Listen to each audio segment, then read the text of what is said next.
La situación del país es una situación difícil y hasta cierto punto triste, ¿no? Yo creo que estamos en una de las crisis más importantes del periodo posterior a 1959. Son días difíciles, días muy complejos, días donde mucha gente incluso decide irse de Cuba.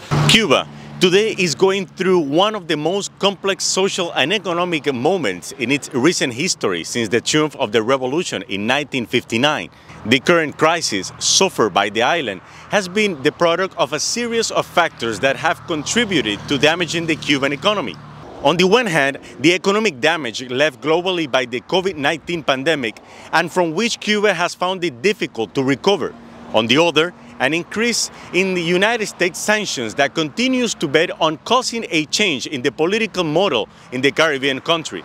Both elements are added to a set of legislations approved as of January 2021, which were intended to resolve the country's difficult economic situation, but which have aggravated the scenario, generating an increase in food prices and a general loss of income and purchasing power of the population.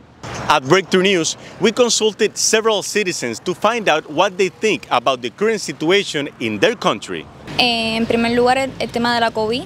La COVID generó una crisis mundial y Cuba no se separa de esa crisis económica. Después se hizo la tarea de reordenamiento, que es una tarea que no cumplió con las expectativas que se tenía y ha traído en gran medida es la culpable, ¿no?, de todos los desbarajustes que tenemos ahora en el país.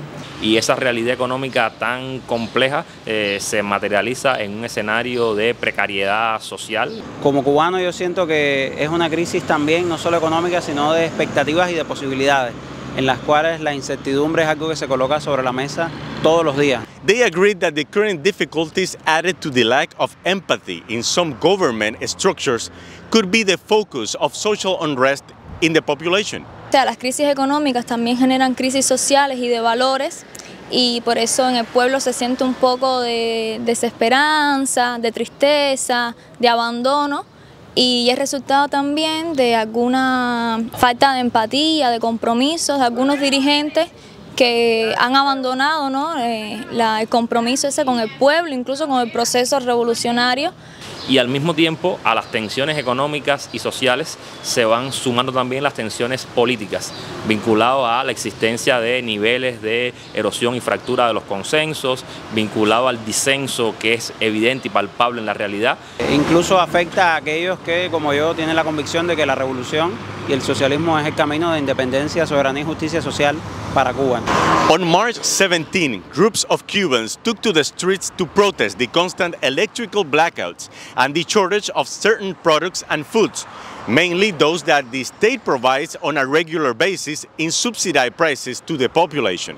For those interviewed, these are legitimate reasons derived from the problems that the country is going through. Esas manifestaciones son evidencia de un malestar social acumulado en la realidad del país. Estos ciudadanos están expresando realmente un malestar legítimo en cuanto a las condiciones materiales de reproducción de su propia vida y por lo tanto la respuesta de las autoridades fue hacia la conciliación, hacia la negociación, hacia la explicación. A mí me preocupa que esas cosas sigan pasando porque una de las cosas que más a mí me gusta de Cuba es la tranquilidad, la calma, la seguridad con la que se vive.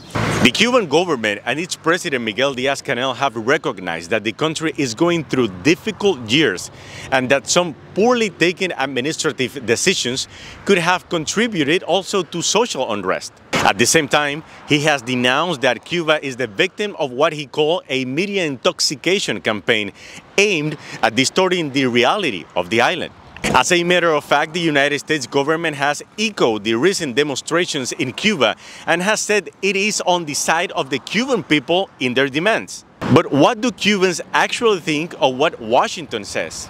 La proyección de las autoridades norteamericanas respecto al tema Cuba es absolutamente inmoral, básicamente porque un % elevadísimo de los problemas que Cuba experimenta en el día de hoy tienen que ver con la política hostil que los Estados Unidos nos hacen. Para mí eso es una hipocresía, una de las tantas que ellos han hecho a lo largo de la historia, porque si están a favor del pueblo cubano, ¿por qué no levantan el bloqueo? Entonces ese gobierno que es responsable de buena parte de nuestros problemas, de repente cuando la gente marcada por esos problemas protesta, enseguida se solidariza con aquellos que son víctimas de su propia acción hostil. The Cuban authorities recently revealed that 5 international banks refused to process transactions for Cuba in 2023 due to the country's inclusion on the U.S. list of countries sponsoring terrorism.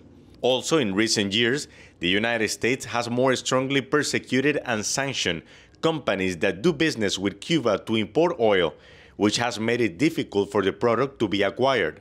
But despite all this, Cubans say they trust their ability to overcome their current problems, something that would be less difficult if it weren't for the U.S. blockade. Confío en la capacidad del pueblo de Cuba para reinventarse en medio de las dificultades. Y yo sueño con que seamos capaces como nación de encontrar los caminos para que la mayoría de los cubanos vea en Cuba el escenario donde consumar sus múltiples y legítimas aspiraciones.